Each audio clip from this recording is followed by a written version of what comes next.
edificando al cuerpo de Cristo con la sana doctrina. Ministerios Roca Eterna y su pastor, Alex Hernández, presenta su programa. Es Jesús, el pan de vida. No solo de pan vivirá el hombre. Sabemos que Dios hablará tu vida. Quédate con nosotros. Vamos a entrar una vez más a esta enseñanza por el texto que he estado utilizando en las últimas oportunidades. Perdón. Y vamos a tomar este texto, como le dije, Filipenses capítulo número 3. Voy a ir así un poquito rápido en algunas cosas para poder ganar tiempo y exponerle del punto que vamos a tratar hoy con la ayuda del Señor, por supuesto. En el verso número 18, y esto es refrescando ideas de las que ya hemos compartido, en el verso número 18 de Filipenses 3, encontramos que el apóstol Pablo hace un señalamiento acá y nos identifica a este grupo que él le llama los enemigos de la cruz de Cristo. La idea que nosotros tenemos de enemigo, hermano, y es una idea general, es alguien que enfrenta, alguien que hace daño, alguien que se opone. Bueno, lo que usted pueda tener como idea de una enemistad. Me imagino que en alguna medida usted conoce eso. Lo interesante, hermano, entre otras cosas, es que el apóstol Pablo nos dice que los enemigos de la cruz de Cristo están adentro de la iglesia. Y cuando digo iglesia, estoy hablándolo en términos generales. La iglesia de Cristo, la iglesia del Señor, el cuerpo místico de Cristo. Entonces Pablo nos deja la primera advertencia. Para mí es una alerta, hermano. Yo lo tomo en ese carácter como una advertencia, como el atalaya que anticipa al campamento que el enemigo se aproxima. Solo que en esta oportunidad el atalaya, desde su posición elevada, desde su torre, desde ahí él divisa al enemigo y dice: los enemigos están adentro del cuerpo de Cristo. Los enemigos de la cruz de Cristo no están en el mundo. No pelean contra la iglesia desde afuera, pelean desde adentro, trabajan desde adentro. En su oportunidad lo dije, lo repito ahora, hermano, los enemigos de la cruz de Cristo no son los ateos. Los enemigos de la cruz de Cristo no son los paganos. Perdón. Los enemigos de la cruz de Cristo no son los religiosos. Los enemigos de la cruz de Cristo no son los brujos. Los enemigos de la cruz de Cristo no son los agoreros, ni los hechiceros, ni los mediums. Los enemigos de la cruz de Cristo no son los satanistas. Los enemigos de la cruz de Cristo están adentro del cuerpo de Cristo con saco y corbata, con púlpito y con Biblia. Entonces lo primero que tenemos acá es ese panorama en esa responsabilidad ministerial de este hombre de Dios que dice, como diciendo al cuerpo: tengan cuidado, les lanzo una advertencia, los enemigos de la cruz de Cristo están adentro. Hermano, un campamento esperando a ver por dónde el enemigo le va a sorprender, y oye la voz de alerta que le dice que el enemigo está en el corazón del campamento. Hermano, eso crea una zozobra. Bueno, no vamos a ser alarmistas tampoco. Pero luego, como la pregunta obligada, hermano, la pregunta obligada, mire, esta es una conducta humana. Dijo el Señor Jesucristo la noche que fue entregado, sentado con sus discípulos, con los 12, en aquel momento de características espirituales muy especiales, hermano. Fue un momento muy especial, un momento en el cual el Señor Jesucristo enseñó doctrina muy profunda. Pero cuando el Señor Jesucristo dijo: la mano del que me entrega está conmigo en el plato, lo primero que se despertó en los 12 fueron sospechas. Lo que el Señor dijo es: el enemigo está aquí adentro. Hermano, es exactamente lo mismo. ¿Me explico? El diablo no puso a Judas afuera, para que criticara, para que señalara, para que atacara. No, hermano, el diablo puso a Judas adentro del grupo de 12. Pero asústese, Dios se lo permitió. Cuando se hizo la escogencia de los 12, que más adelante se les llamó apóstoles, dice la Biblia, llegó el diablo, hermano, e hizo una propuesta y dijo al Señor: yo tengo mi delegado apostólico, solo que satánico.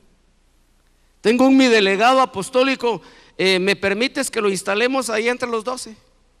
Cuando Jesús vio el listado que le dieron desde el cielo de quiénes eran los apóstoles, empezó a revisar: Matías, Mateo, Juan, Jacobo, Pedro, y llegó al final, dijo: Judas.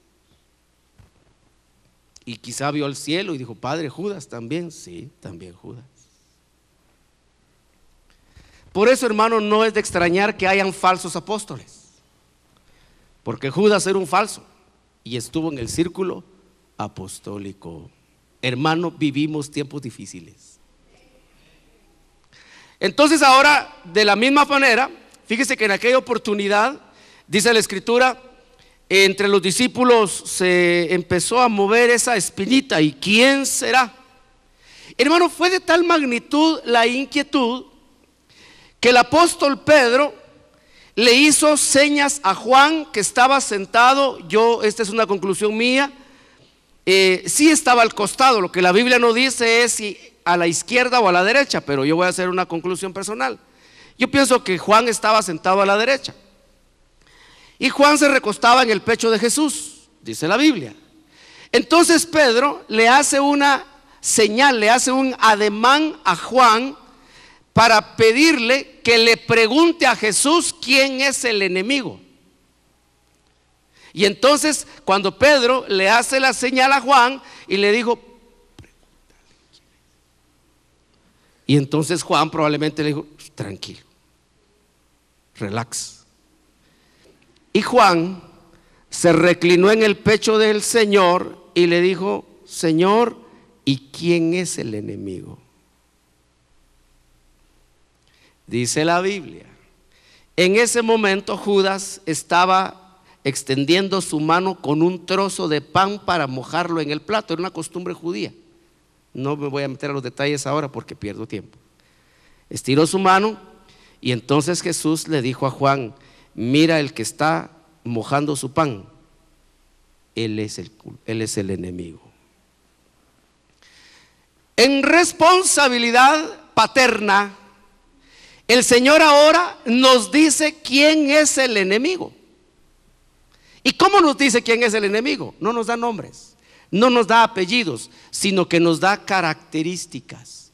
De tal manera que aquel que llene estas características, no importa qué nombre tenga, qué apellido tenga, de qué tamaño sea, cuánta gente tenga en la congregación, si llena el perfil, es enemigo de la cruz de Cristo. ¿Me explico, hermano? Bueno, entonces dice la Escritura, son 4 características. La primera, ya se la prediqué: su fin es perdición. La segunda, ya se la prediqué: su Dios es su apetito.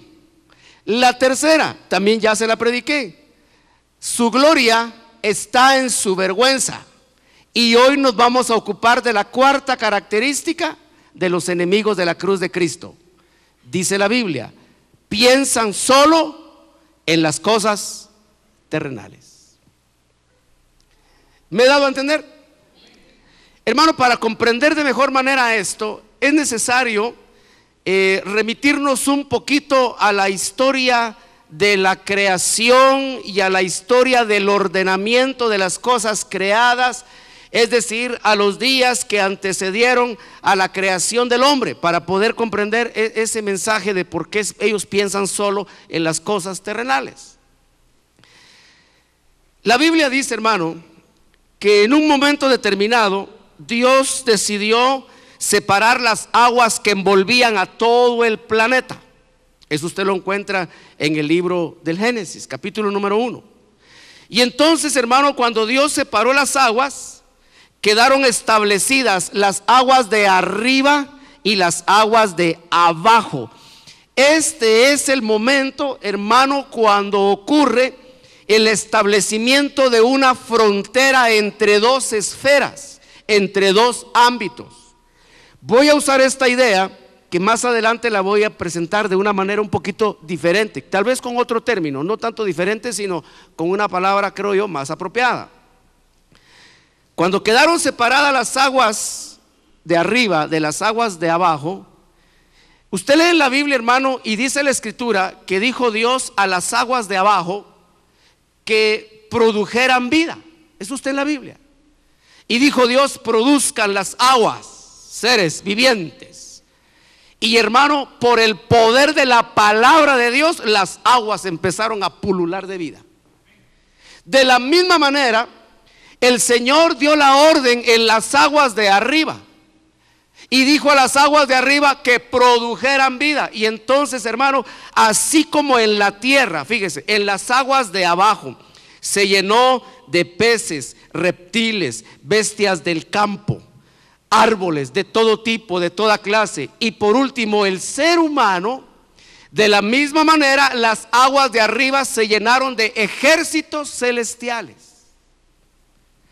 Por eso usted va a encontrar ese pensamiento en muchos de los discursos proféticos y en muchos de los libros de los salmos, en el libro de los salmos, cuando se habla de los ejércitos celestiales. Y muchas veces dice la Escritura, haciendo una reprimenda a Israel, le dice: porque serviste a los ejércitos celestiales. Bueno, para agarrar todo el concepto, le voy a dar un consejo sencillo, muy práctico: lea toda la Biblia. Y ahí va a agarrar usted el panorama, ya con este principio. Entonces, hermano, ahora quedan separadas las dos esferas en las cosas de arriba y las cosas de abajo, con esta peculiaridad: las cosas de arriba son de un nivel superior a las cosas de abajo. Luego dice la Escritura, el Señor hizo un huerto, formó un huerto, plantó un huerto, y luego el Señor formó al hombre, y al hombre que había formado lo puso adentro de ese huerto, dice la Biblia, para que el hombre labrara y cuidara el huerto. Conocemos la historia. Hermano, aquel hombre que fue colocado en el huerto falló, pero era un hombre que tenía sentidos naturales y sentidos espirituales. ¿Cuántos sentidos naturales tenemos nosotros? 5. Yo saco una conclusión. Eso no lo dice la Biblia, esta es una conclusión mía. Si algo en esto cambia, usted viene conmigo y me reclama y yo le voy a escuchar. Pero hermano, yo considero que de la misma manera que tenía 5 sentidos naturales, tenía 5 sentidos espirituales. Porque los sentidos naturales le servían al hombre para estar en contacto con todo lo que era terrenal: el huerto, el Edén y más allá. Pero sus sentidos espirituales le servían para entrar en contacto y en comunión con las cosas superiores. ¿Me doy a entender? El hombre, Adán, nuestro padre Adán, hermano, no se movía solamente en el ámbito natural. No, en el ámbito natural él era un labrador y era un cuidador. Pero en el ámbito espiritual, usted lo lee en la Escritura, él era un hijo de Dios. Y la Biblia dice, hermano, que todo aquel que Dios toma por hijo tiene comunión con él. Solo al que Dios toma por hijo lo escucha. Solo al que Dios toma por hijo lo ayuda, lo asiste, lo respalda, lo protege, lo guarda y lo cuida. De los que no son hijos, Dios no se ocupa. ¿Sabe que la Biblia dice que Dios hace salir su sol sobre buenos y malos? ¿Quiénes son los buenos y quiénes son los malos? Los buenos somos todos aquellos que hemos sido lavados con la sangre preciosa de un cordero sin mancha. Y los malos son los que no reconocen en Jesucristo al enviado de Dios. Pero hermano, el sol sale por causa de los buenos, pero también alumbra a los malos, y los malos lo aprovechan más.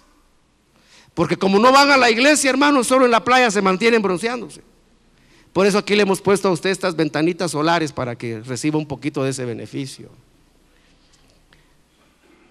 Bueno, aunque hay algunos hermanitos también que aprovechan bastante el sol. Se dan unas vacaciones, se dan unas perdidas.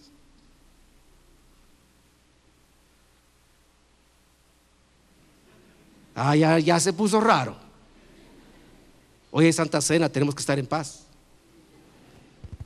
No puede tener usted nada contra mí, porque le puede indigestar la mesa del Señor.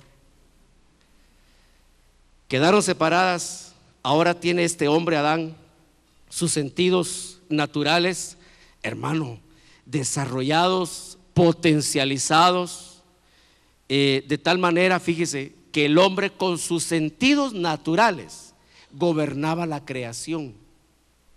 Todo eso usted lo puede corroborar en la Biblia, hermano. Le dijo el Señor al hombre, le dio características en sus sentidos naturales para que gobernara todo lo creado. Usemos un ejemplo nada más para ayudarnos. Los animales que fueron creados de la misma forma que el hombre. El proceso creativo de los animales, hermano, es tan similar al del hombre. Usted lo lee en el capítulo número 3 del libro del Génesis, dice: y el Señor Dios formó a los animales del polvo de la tierra. ¿Y de dónde había formado al hombre? Del polvo de la tierra. Por eso es que a veces usted se pone frente al espejo, se mira y dice: ¿quién seré yo?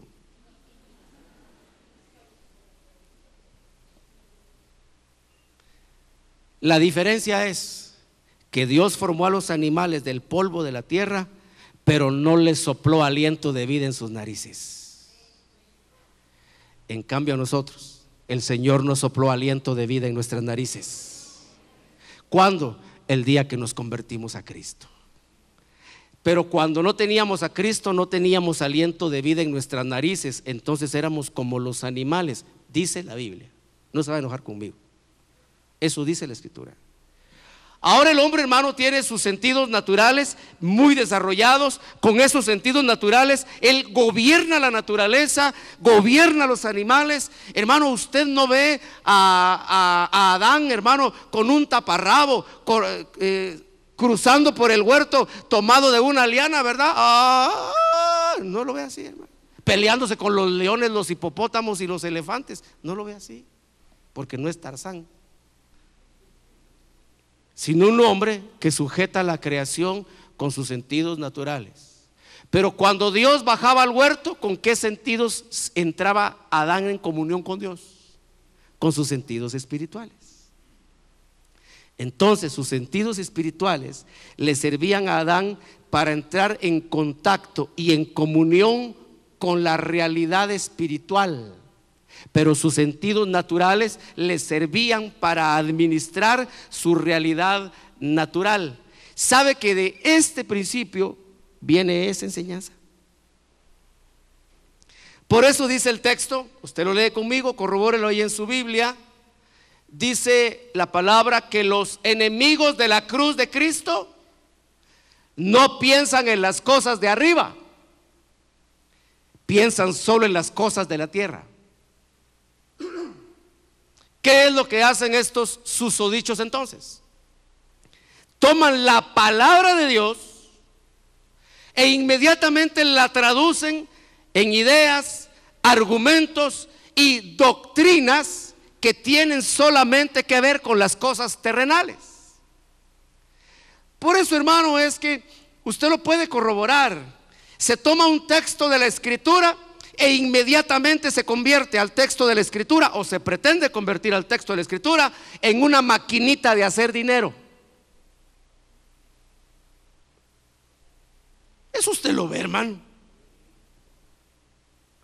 Se toma el texto, vamos a leer este pasaje de la Escritura y mire, acá dice el Señor tal y tal cosa, ¿verdad? Sí, esto lo que quiere decir es que Dios quiere que tengas dinero. Y ya se fue don dinero pues en todo el culto, hermano. ¿En qué está pensando ese predicador? ¿En las cosas de arriba o en las de la tierra? Hermano, por favor, ayúdeme. ¿En qué está pensando ese predicador que hace eso? ¿En las cosas de arriba o en las cosas de la tierra? ¿Tiene características entonces? Oh, por supuesto. ¿Me explico, hermano? Hay una enorme diferencia y también esto lo tenemos que explicar. La Biblia dice que hay dos pactos, obviamente el primero y el segundo, el antiguo y el nuevo.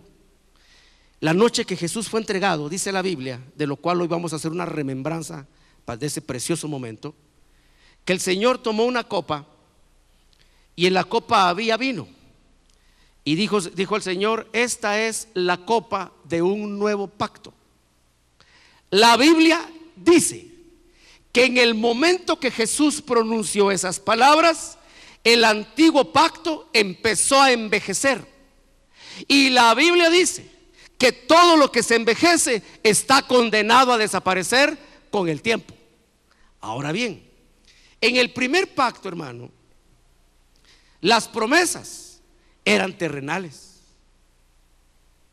En el primer pacto, la promesa de Dios para Israel fue una tierra, hermano, que era palpable, geográficamente identificable. Incluso el Señor le dijo, hermano, a Abraham cuáles serían las fronteras. Le dijo: desde el río Nilo hasta el río Éufrates. ¿Sabe, precioso hermano, que Israel nunca en su historia ocupó las fronteras de su herencia? Los límites eran el mar grande, o sea, el mar Mediterráneo, el río Nilo y el río Éufrates. Pero usted va hoy en día, hermano, y toma un mapa mundi y trata de ubicar el territorio de Israel, y se va a dar cuenta, hermano, que es un pequeño ombliguito en toda la extensión territorial que un día les prometió Dios. ¿Y por qué nunca entraron en posesión de su herencia? Por desobedientes. Dice la Biblia, caminaron, hermano, los 40 años del desierto, pero llevaban el tabernáculo de Moloc y llevaban la estrella del dios Renfán. ¿Sabe, hermano precioso, que hasta el día de hoy Israel conserva ese emblema? Que Israel, hermano, por eso es que muchas cosas son como son, porque ahí en su bandera tiene la estrella del dios Renfán.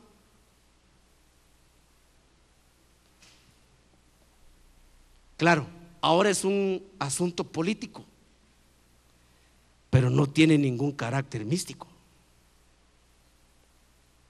Nunca, hermano.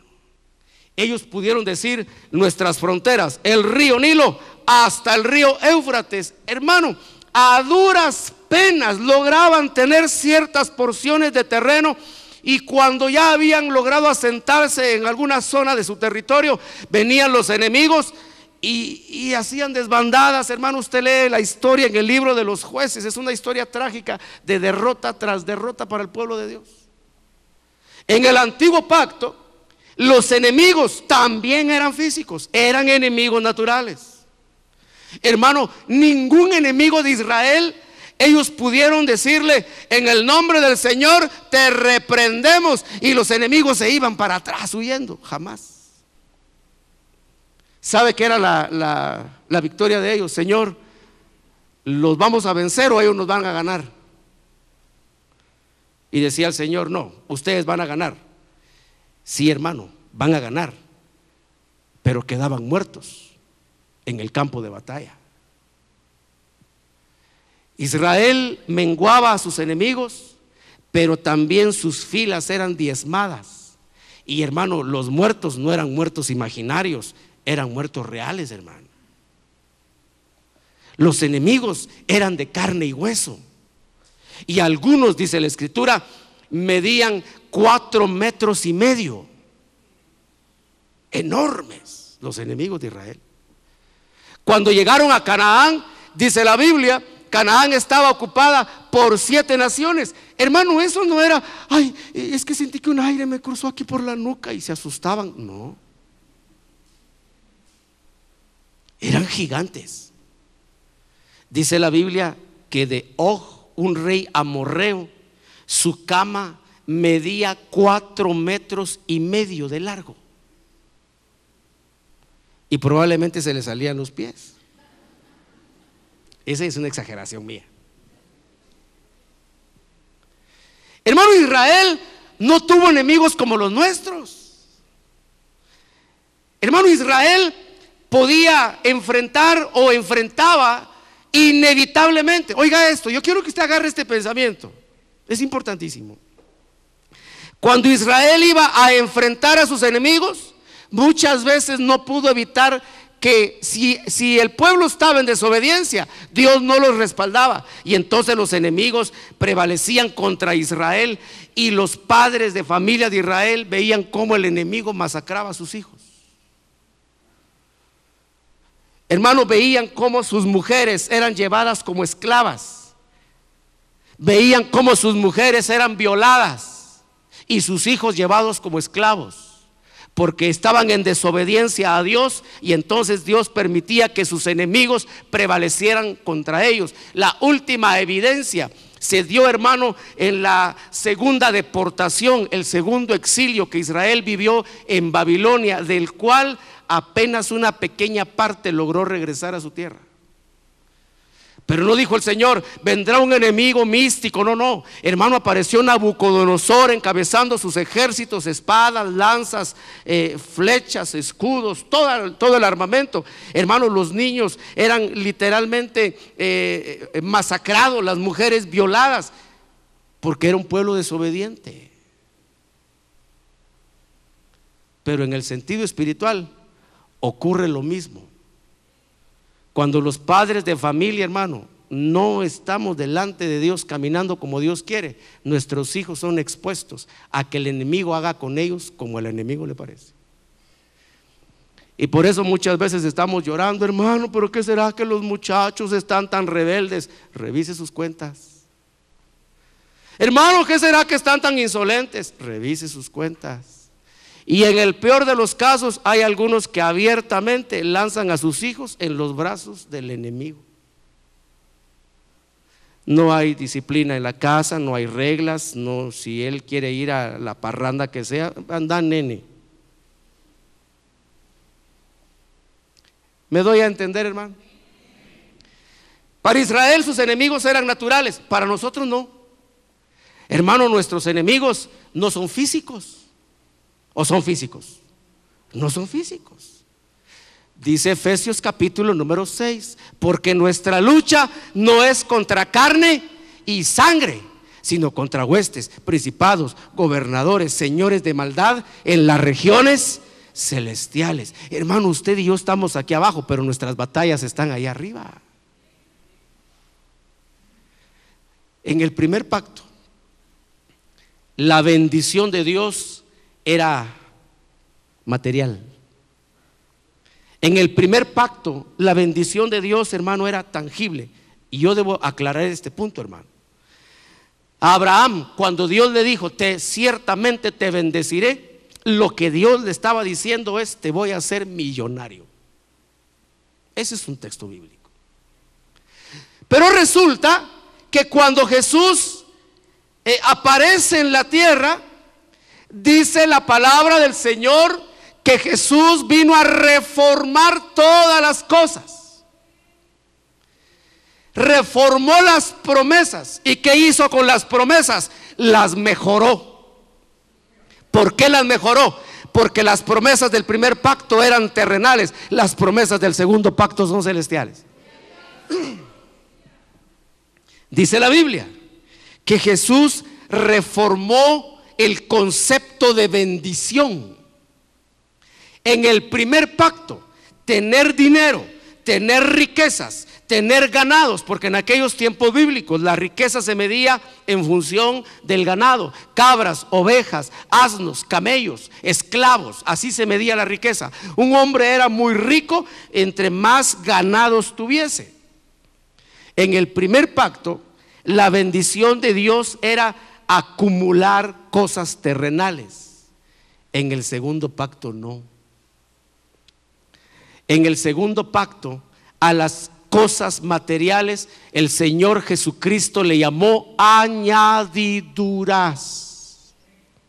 De tal manera, hermano, yo le aconsejo, no le puedo imponer, aunque la autoridad la tengo, pero no se lo puedo imponer, pero modifique su forma de hablar en ese sentido. Y ya no le llame a las cosas materiales bendición, llámeles añadiduras. Estoy añadido, porque hay gente que está muy añadida, pero no está bendecida. Y hay hermanos que están bien bendecidos, aunque no están añadidos. Mango caído, mango comido, pero con un gozo grande y profundo en el corazón, hermano.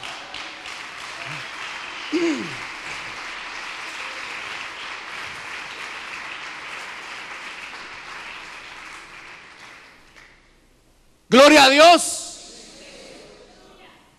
Hermano, el Señor Jesucristo, al aparecer y mire dónde apareció, apareció en las cosas terrenales. ¿Sabe que por eso Israel esperaba un Mesías que apareciera de los ámbitos celestiales? Por eso al Señor, hermano, lo acorralaban y le decían los eruditos, los estudiosos, los religiosos: dinos ya si eres o no eres el Cristo, ¿de dónde vienes? Y dijeron unos: pero si conocemos a su mamá, conocemos a su papá, conocemos la carpintería. Apareció alguien por ahí que dijo: miren esta sillita, si esta él me la vendió. ¿Acaso no están sus hermanos y sus hermanas entre nosotros? Pero la Biblia dice que el Señor Jesucristo, el Verbo de Dios, el Creador del universo, se hizo carne para venir a explicarnos en esta vida terrenal cómo son las realidades espirituales. Cristo vino para darnos a conocer cómo se vive allá arriba. Vino para enseñarnos, precioso hermano, que de las cosas de aquí abajo nos tenemos que desprender. Sabe que por esa razón los enemigos de la cruz de Cristo, para sentar sus doctrinas de prosperidad, hermano, solo usan textos del Antiguo Testamento. Porque si trataran de agarrar los textos del Nuevo Testamento para sustentar sus blasfemias, se quedan en el aire. Porque en el Nuevo Testamento la enseñanza es totalmente distinta. Oiga esto. Acá está el predicador y toma el texto y dice: bueno, y el Señor le dijo a Abraham: yo te bendeciré. Y le dio vacas, ovejas, asnos, camellos, esclavos, mujeres, hijos. Cualquiera quiere eso, hermano. ¿Te das cuenta que el Señor te quiere bendecir y te quiere hacer multiempresario y multimillonario? Y solo falta que digan: y poligámico también. No faltará, hermano. Porque como es la bendición de Abraham, ¿o no? Algunos buscan la bendición de Salomón.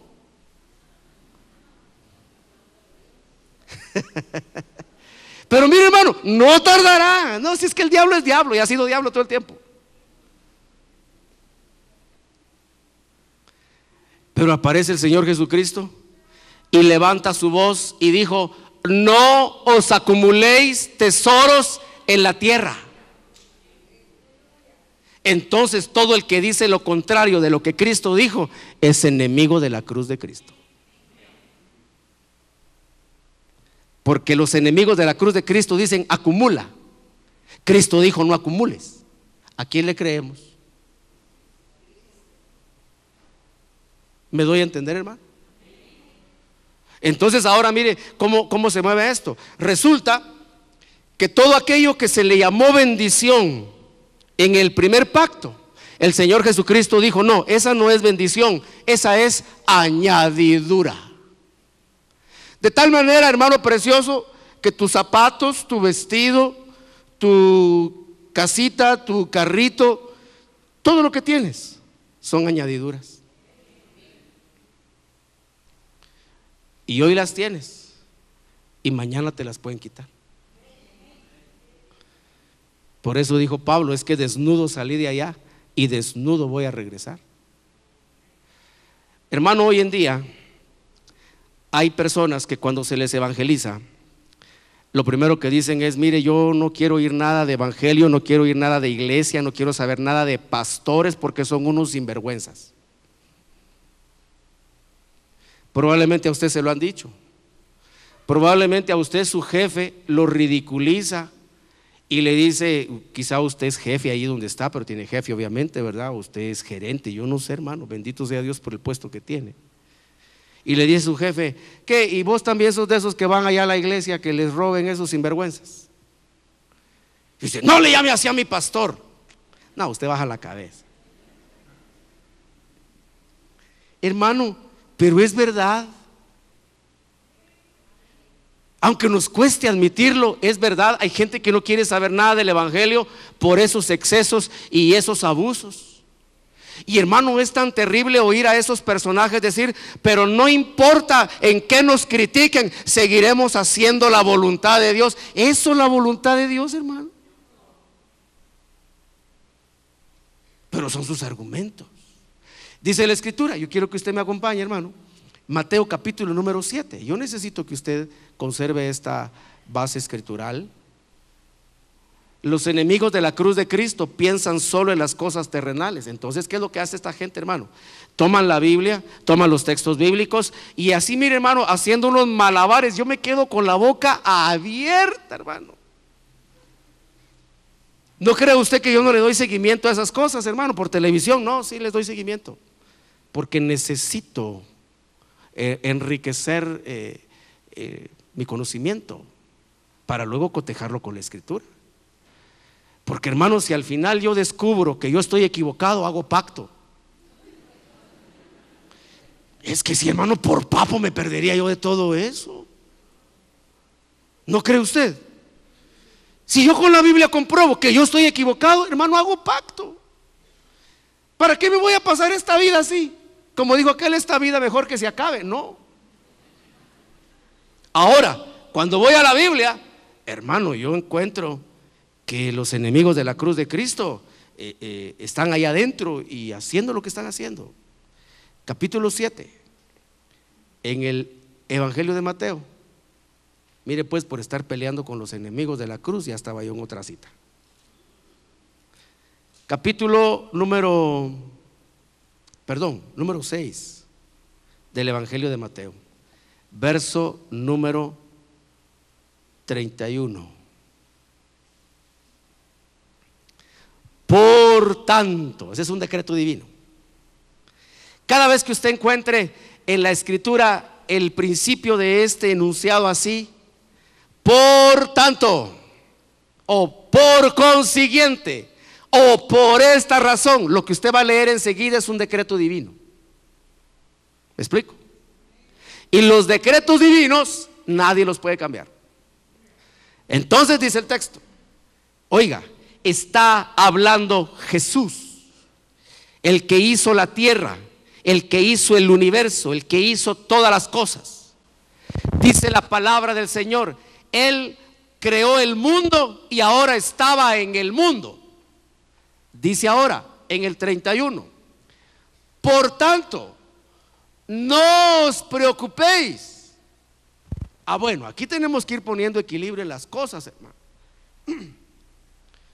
Porque aún, hermano, nosotros que buscamos una sana doctrina, la dirección correcta de los caminos del Señor, muchas veces caemos en esas preocupaciones.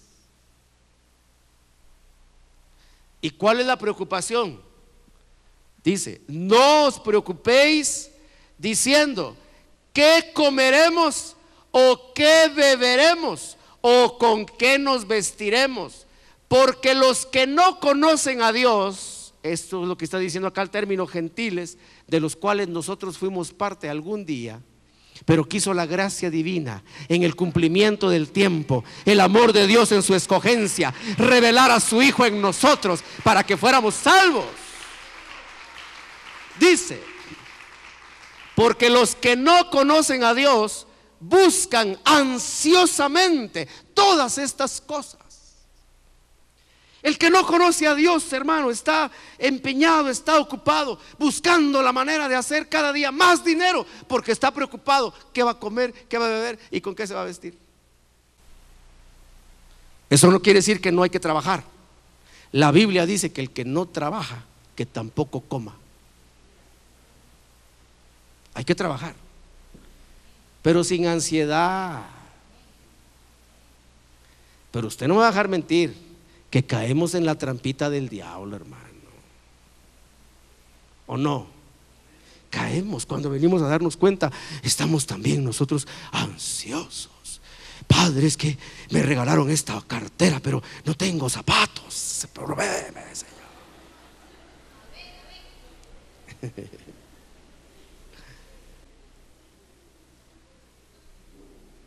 Y los hermanos, Padre, clamando, hermano, de madrugada: Señor, me regalaron estas llantas, pero no tengo carro.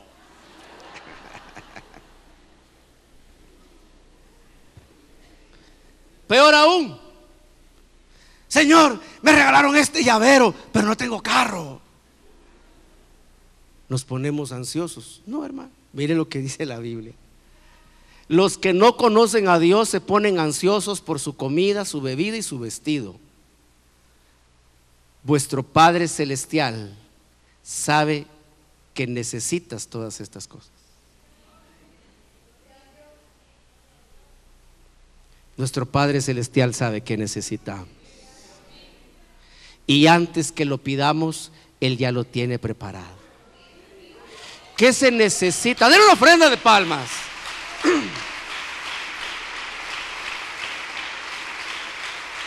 Vigorosa, esa ofrenda de palmas al Señor.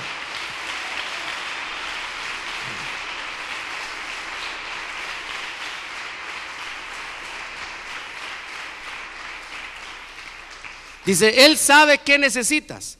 Hermano, ¿qué requerimiento o cuál es la condicionante para que el Señor nos dé lo que sabe que necesitamos? Muy sencillo, hermano: portarse bien.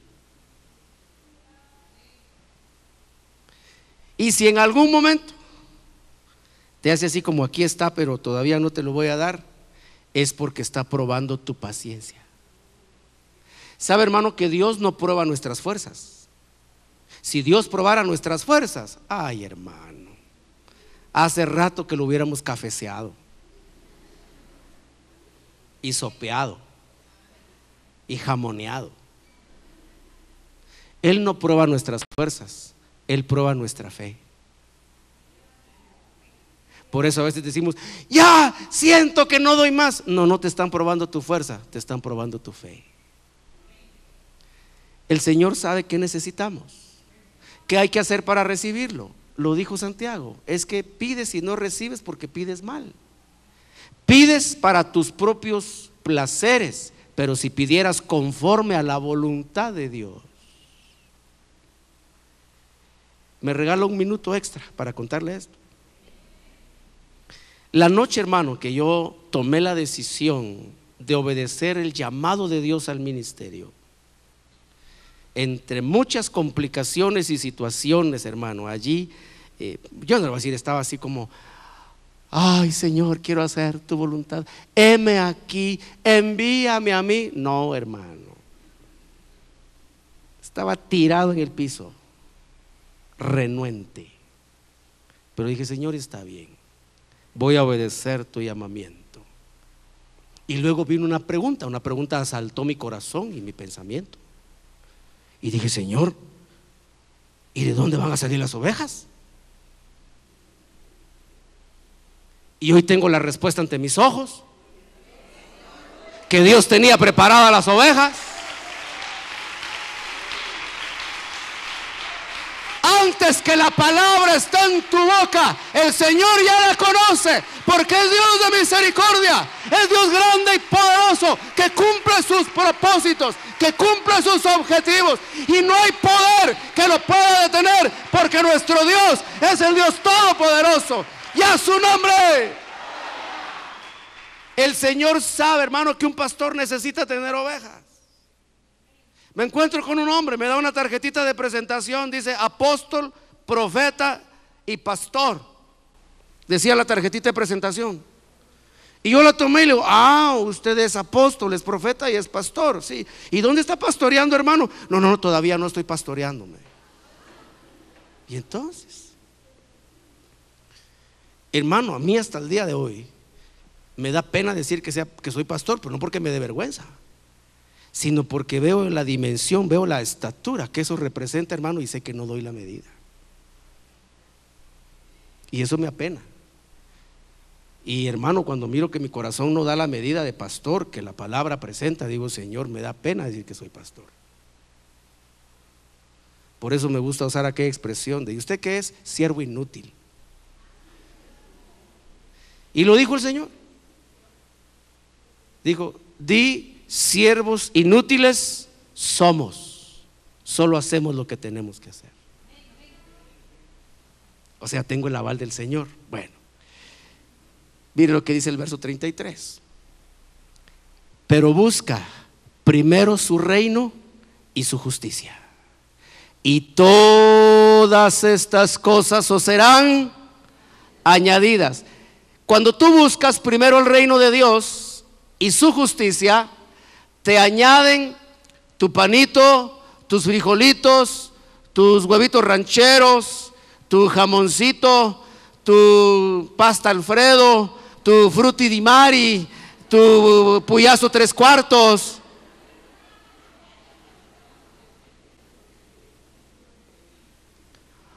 O tus frijolitos paraditos así, caldositos, fritos con bastante cebolla. Y tu chiltepito así machacado con cebollita picada y limón, con un buen pedazo de queso fresco y unas sus tortillitas tostadas así sobre las brasas. Aleluya.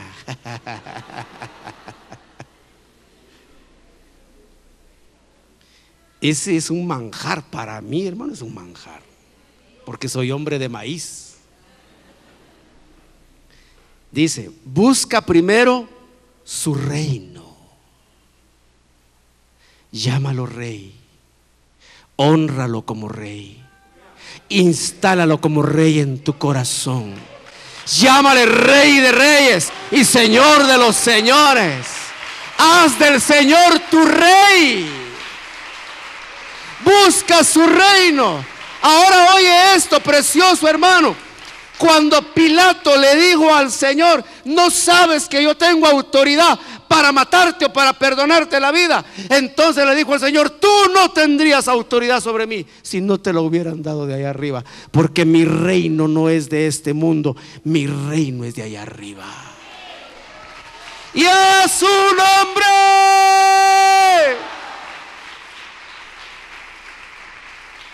Hermano, entonces para buscar el reino del Señor, ¿en dónde tenemos que buscar? ¿Aquí abajo o ahí arriba? Le voy a decir una cosa, hermano, que es grosera y pesada, lo reconozco, pero es palabra de Dios. El reino de aquí abajo, ¿sabe quién es el rey de aquí abajo? Satanás. Y los enemigos de la cruz de Cristo, que piensan en las cosas terrenales, en el reino de aquí abajo, sirven a Satanás, no sirven a Dios. Y el pueblo que compra esas mentiras se está haciendo súbdito no de Cristo, sino del príncipe, del rey de este reino de aquí abajo. Le dijo el diablo a Jesús, hermano, porque el diablo le llevó a Cristo la doctrina de la prosperidad. Le dijo: mira, el Señor, hermano, está en su ayuno, terminando su ayuno de 40 días. Yo no voy a decir débil, no, espiritualmente estaba fuerte, pero tenía hambre, dice la Biblia. Su cuerpo natural, sus sentidos naturales estaban resentidos, pero sus sentidos espirituales estaban sobredimensionados.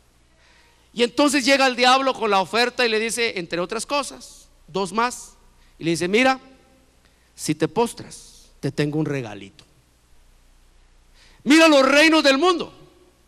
Hermano, ahí le presentó a Babilonia, Egipto, los caldeos, los persas, los medopersas, los griegos, los romanos, todos los reinos del mundo, hermano. Y usted va a la historia y se va a encontrar con el esplendor que vivieron todos esos reinos. Dicho sea de paso, que se terminan hasta en el libro de Apocalipsis. Cuando el diablo le mostró al Señor: mira los reinos del mundo y sus riquezas son míos, le dijo el diablo, a mí me los dieron. Pero como soy buen diablo, fíjese que hay un refrán, hermano, que no es 100% correcto, que dice que mal le paga el diablo a quien bien le sirve. No, el diablo le paga bien al que bien le sirve, hermano. y le dijo a Cristo: si me adoras, te doy todos los reinos del mundo. ¿Sabe por qué? Porque si Cristo se rendía ante el reino de aquí abajo, el diablo agarraba el reino de allá arriba. Y dijo el diablo: todo lo que está aquí abajo no se puede comparar con lo que está allá arriba, porque él caminó allá. Hermano, el diablo fue creado entre tamboriles y flautas. Dice la Biblia que es el sello de una creación. Hermano, el diablo, la experiencia del diablo no es como la nuestra, que estamos acá y al final nos consolamos cantando aquellos lindos coritos, ¿no? Aunque mis ojos no te pueden ver, yo sé que estás aquí. Miramos para todos lados y miramos solo el sarán, la lámina.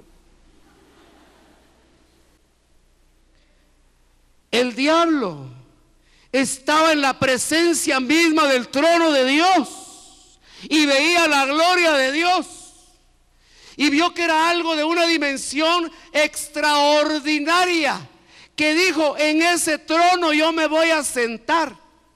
Y cuando quiso sentarse ahí, el que ya era rey en el cielo lo despeñó del cielo y hasta hoy no termina de caer.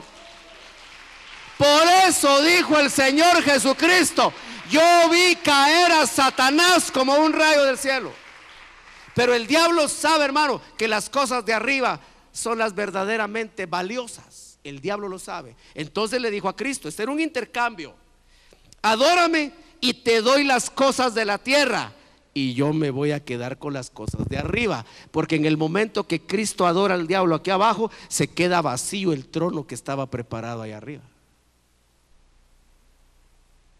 Pero nuestro bendito Señor de gloria, con su obediencia, su sometimiento y su humildad, le dijo: solamente al Señor tu Dios adorarás y solo a Él le servirás. Yo no cambio las cosas de abajo por las cosas de arriba, porque las cosas de arriba son superiores.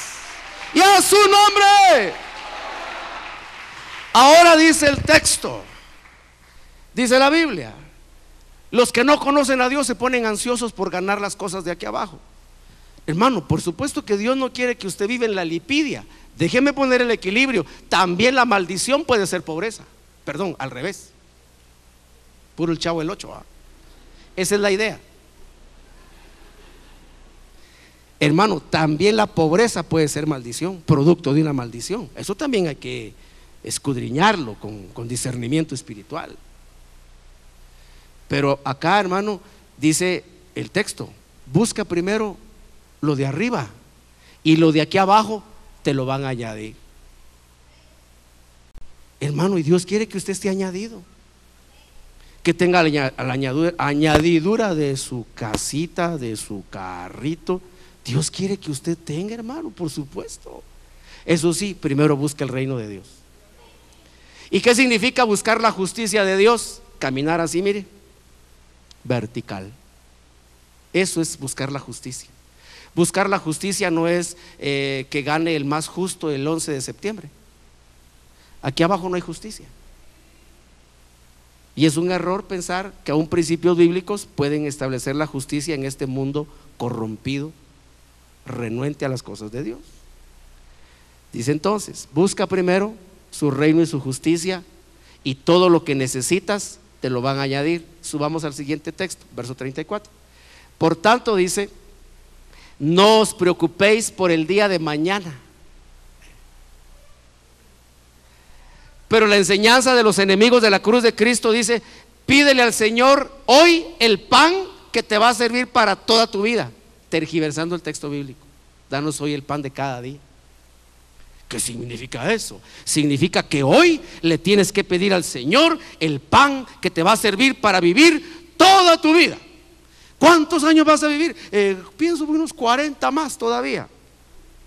Bueno, lo que vas a necesitar para comerte esos 40 años, pide lo que te lo den hoy. Entonces hoy tienes que estar acumulando para tener el pan de todos los restantes días. Gloria a Dios, dice la gente, hermano, ignorando la palabra de Dios. Dice el texto: no te preocupes por el día de mañana, porque el día de mañana se cuida solo. ¿Por qué razón? Hermano, ¿qué garantía tiene usted que amanece mañana? ¿Qué garantía tiene? ¿Qué garantía tiene que mañana va a abrir sus ojos y va a hacer todo lo que usted quiera hacer? ¿Qué garantía tiene? Ninguna garantía. El día de mañana tiene su propio afán. El día de mañana se cuidará de sí mismo. Eso tampoco quiere decir que no debemos ser prudentes. Luego dice, porque el día de mañana se cuidará de sí mismo, bástele a cada día sus propios problemas. Colosenses capítulo 3, ahí termino. Ahora le vamos a encontrar sentido a este texto precioso de la palabra 3:1 de Colosenses. Dice: si habéis pues resucitado con Cristo, buscad las cosas ¿de dónde? ¿De dónde? De arriba. Pero los enemigos de la cruz de Cristo buscan las cosas de abajo y enseñan al pueblo de Dios a buscar las cosas de abajo, contraviniendo los propósitos divinos, contradiciendo las instrucciones del Señor. Dice: si has resucitado con Cristo, buscad las cosas de arriba, donde está Cristo sentado a la diestra de Dios. Poned la mira en las cosas de arriba, no en las de la tierra, porque habéis muerto y vuestra vida está escondida con Cristo en Dios. ¿Cuál es la instrucción bíblica entonces? ¿Dónde hay que poner la mira? En las cosas de arriba. Cuando un predicador dice: no, pon tu mirada en las cosas de la tierra, se constituyó un enemigo de la cruz de Cristo. Y eso no lo digo yo, hermano, yo no me meto con nadie. Eso no lo digo yo, eso lo dice la palabra del Señor. Que los enemigos de la cruz de Cristo solo piensan en las cosas terrenales. El Señor dijo que pusiéramos la mira en las cosas de arriba, que no hagamos tesoros aquí abajo, que hagamos tesoros ahí arriba. ¿Por qué? Porque, hermano, en el cambio de dimensión, esto terrenal desaparecerá. Esta vida natural va a desaparecer. Dice la Escritura: esta tierra y este cielo están reservados por la palabra de Dios para el fuego, pero nosotros esperamos cielos nuevos y tierra nueva donde mora la justicia. Esa es la esperanza que está en nuestro corazón. Dele una ofrenda fuerte de palmas al nombre del Señor Todopoderoso. Desechando toda malicia y falsedad, desead como niños recién nacidos la leche pura de la palabra, para que por ella crezcáis para salvación. Ministerios Roca Eterna presentó su programa Es Jesús, el pan de vida. No solo de pan vivirá el hombre,